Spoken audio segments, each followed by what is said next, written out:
This is my 1975 Camaro that I've been hard at work restoring for almost the last 2 years. Now, I've done a ton of work to this car, but it's still super ugly. It's got rust all over, it needs new body panels, and it needs an entire interior. But I've already done so much to this car, from rebuilding the engine myself to restoring the transmission, installing brand new floor pans, and even doing a disc brake conversion on the rear axle.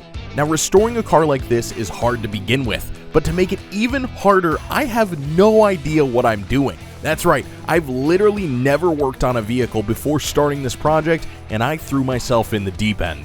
So in today's episode, we're getting some metal work done, doing a ton of welding, and putting the first exterior patch panel on this car to hopefully get it looking a little bit better than it does.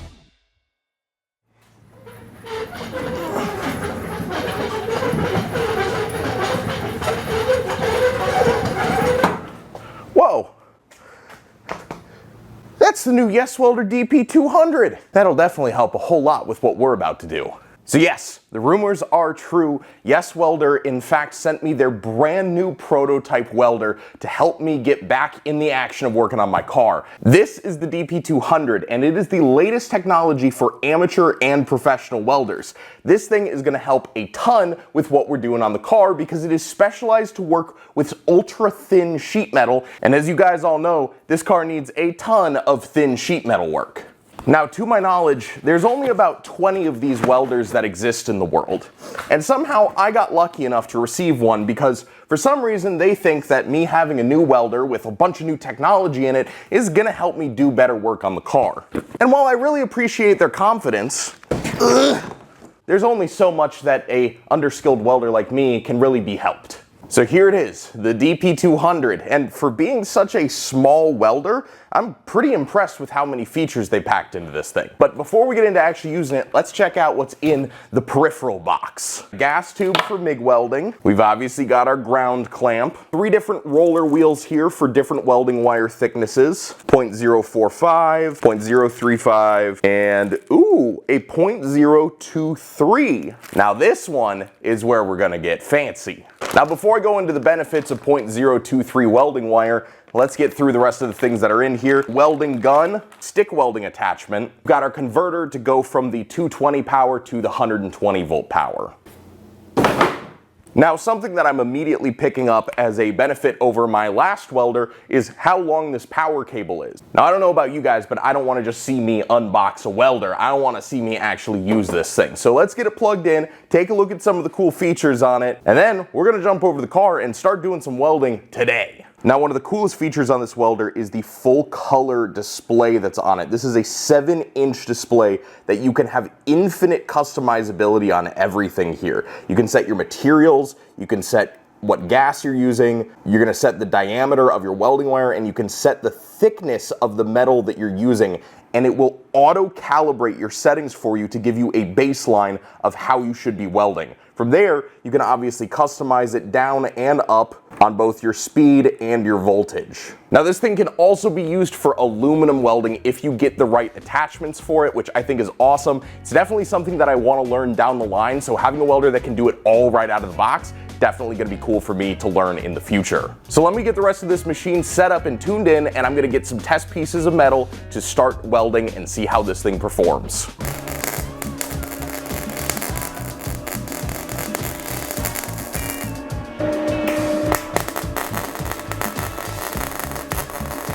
Well, we've got some time put down behind the machine, and I think I'm ready to move over to the car. This thing is laying beads very, very well. The 0.023 wire is definitely helping. There's not as much heat introduced to the metal, which means I can bridge gaps a lot easier, which means my pieces don't have to be cut as perfectly as I had them before. But welding on scrap metal is only part of it. Now, we gotta see if this thing can actually put down some work on the car.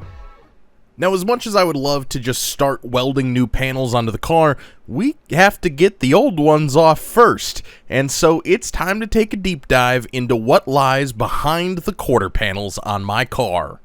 Now, as I got down lower into this section of quarter panel, I noticed that there was some debris sitting down inside the panel.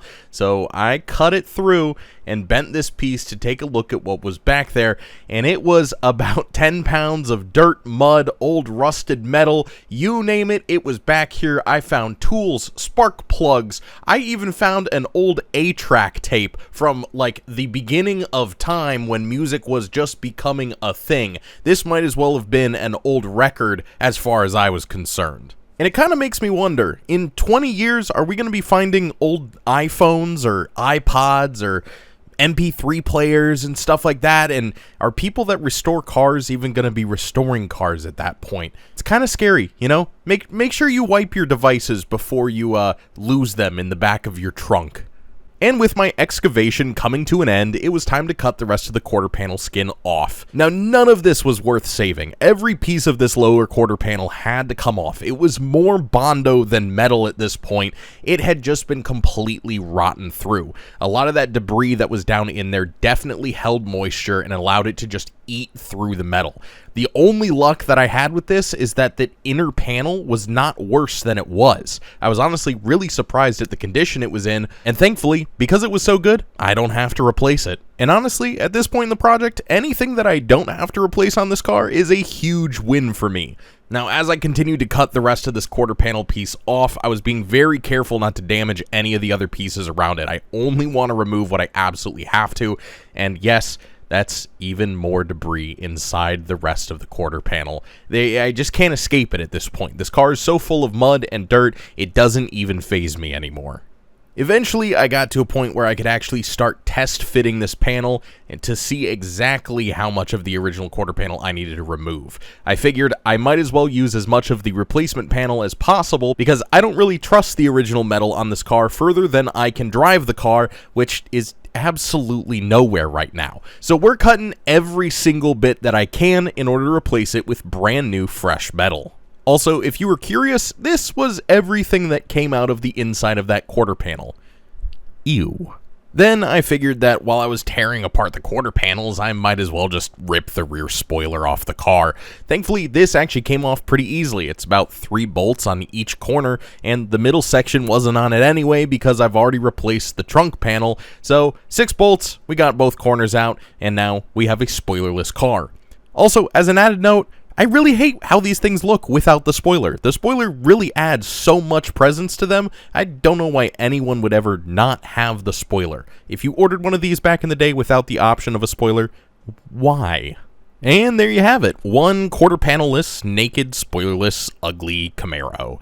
God, I hope I remember how this thing goes back together. So I've been staring at this quarter panel for the better part of the last half an hour trying to figure exactly what needs to be fixed before I can put this patch back on. Now obviously we've got this lip right here that needs to get patched up. That's pretty easy. About 1 inch of sheet metal that's just gonna get welded straight back up here. I got this little hole right here to patch in the upper part of the quarter panel.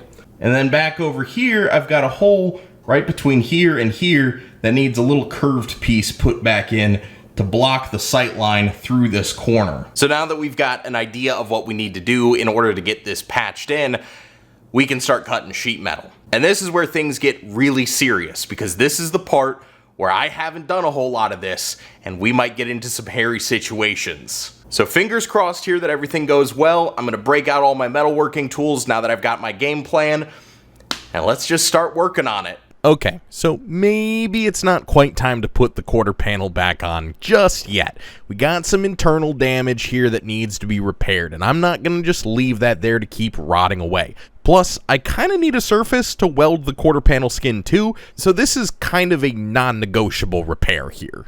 So we obviously start out by measuring and cutting out our sheet metal, then taking it over to the car and getting the front face welded in. And obviously a heavy dosage of grinder used here because I'm not that good at welding. Now, to be fair, this was actually filmed before I got my new welder, so I'm using the old one still, and it does not reflect the cool functionality of the new one. Well, our first patch is in and completed, and it's not my best work, but it's also not my worst work. Honestly, I'm actually pretty happy with that patch, given that it's all just handmade fabricated metal, no pre-made stuff. So for me to be able to cut that out and get it all shaped properly, I'm super happy with. Although I am learning that the more that I'm out here working with metal and grinders and everything else, I definitely need some sort of hearing protection because I'm like 50% deaf right now. So ideally, I would like to get the quarter panel back on that we just cut off. Unfortunately, right here, I need to weld in a little patch panel that will complete this little angle here. Once that's filled in, the quarter panel should be able to go on pretty easily. I do have to cut off a little extra metal here, which I scribed a line for. And then it's just gonna be plug welded all along here, all along the bottom, and right along this edge here. And then in theory, our very first patch panel on the Camaro, at least for the exterior, will be installed. Now in order to make the little angled piece that's going to go back over here, I've got a tiny little strip of sheet metal here that I'm going to cut to size to fit in right here. Now stupidly, I didn't bring a Sharpie over here, so I'm going to mark my cut line by literally cutting it. And we'll hope for the best with that. No going back now.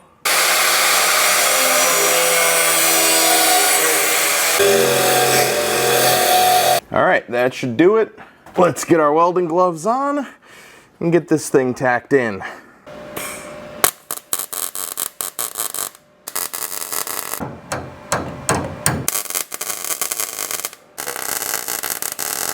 Well, we got the corner piece all welded in now. It looks pretty good. It is much more stable, very hot still, but much more stable. Now, the only problem is when I get this patch panel put up against the car now, it doesn't actually fit the way that it's supposed to. So I gotta work this little corner a little bit more, maybe dent it in a little bit to get this to fit in there.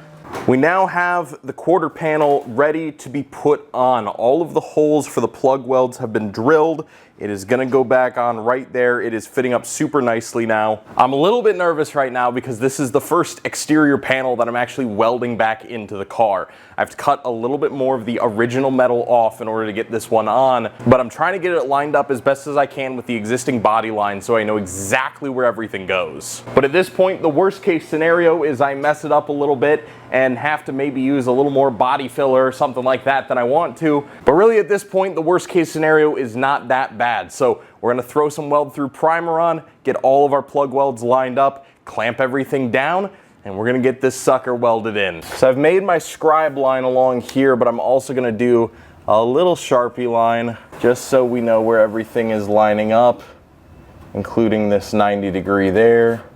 Goes up and over. This I'm cutting back there.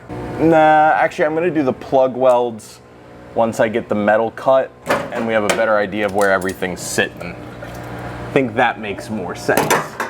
Also, if you can hear my neighbors doing their lawn, I apologize. It's extremely loud and very annoying, and they choose to do it exactly at the time that I'm trying to record.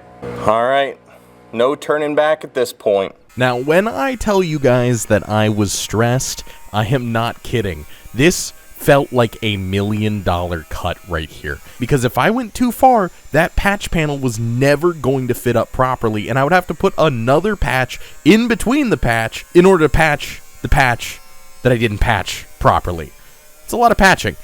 Also, my camera went out of focus here, so we're just going to skip through this and get to the end, and we're going to show you the final result. Oh, come on, this clip is blurry too. What is the point in autofocus? Why spend thousands of dollars on professional camera gear when it can't even focus properly? Okay, we're just going to move on to when you can actually see what's going on. Okay, so now that my camera decided to finally focus in on something, we are now stripping the paint off of the car. We got to get this down to bare metal on both the patch panel and the original car metal in order to weld it together. You cannot weld painted metal to painted metal. I'm sure maybe you could if you give it enough heat, but I really don't want to try that, and I would like a decent weld out of this, so we're going to do it the right way. I'm also taking this opportunity to go through and mark where all of my plug welds are going to lie so I can strip the inner panel down to bare metal before I then spray the weld-thru primer on it to make sure that we don't get any rust coming through these welds.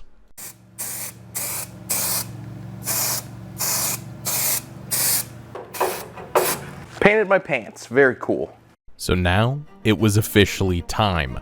All of this work had been leading up to the very first patch panel going on the exterior of the car. I was nervous, I'm not gonna lie. I'm not good at this stuff, but I am learning, and I gotta do it in order to learn. So I set everything up so I was in maximum comfort mode while I was welding here, so I could lay down some solid welds on this panel. And of course, I got 3 welds down and immediately realized I welded it wrong. So those tack welds got cut out, and we reset the panel to try and line it up a little bit better the second time. Now, I've always said, you gotta make mistakes in order to learn, and this is definitely one of them. And I've never been shy about admitting my mistakes, but I encountered 2 fairly large ones here. The first one was not aligning the panel properly. And the second one was letting the panel get way too hot while I was welding. I tried to stick to a general method of tack welding about every inch, and then going back through and slimming that down to every half inch, and then stitch welding in between each tack weld. In theory, this is exactly the proper way to do this, as far as I can tell. The problem was, I wasn't cooling my welds in between, and so I started getting some serious shrinking in the metal, and I have this valley that ended up appearing between the 2 pieces right along the weld line. Now, it's only maybe 1/8 of an inch deeper than the surrounding metal, and it will be able to be filled with body filler, but it's something that I definitely would like to avoid in the future, because I don't want to rely on Bondo, and I would like to perfect my metalworking skills as much as possible. Now, one of the problems of working in my home garage is that it's a garage and people need to come in and out. And at this point, I forgot that my GoPro was attached to the garage door, and it slipped off and knocked me right in the head. So that wasn't fun. Now, after a little bit of grinding, who am I joking? After a lot of grinding, I finally got the weld down to looking pretty smooth, and we were officially done installing our first patch panel. Well, we got our very first body panel put back on the car. It's definitely not the cleanest, and we did get some panel shrinking. I don't know if you can tell there, but it kind of goes down and then dips in and comes back out. But live and learn, that's what Bondo is for after all, for those little imperfections that just need a little work. Now, as I've said many times, I am no pro. This is my very first time doing this, and if you got any tips for me to keep that from happening, please leave me a comment below. Because while I love working on cars, I definitely have a lot to learn, and this proves that. It's not the worst, it definitely could be a whole lot messier, but you know what they say, grinder and paint, make me the welder I ain't. Now, even though we got this on, it is not finalized. We have a little patch that needs to go in here that the patch panel did not cover. Back here is all good, but then down here, these 2 pieces here need to be welded up. It kind of needs to squeeze in like that. So in the next video, we'll be perfecting that quarter panel, getting everything cleaned up and tidy, and then we'll be going over to the other side to do the same thing all over again. But my garage is a mess, I'm a mess, so I'm gonna go take a shower, get cleaned up, and I will see you guys in the next video. See ya!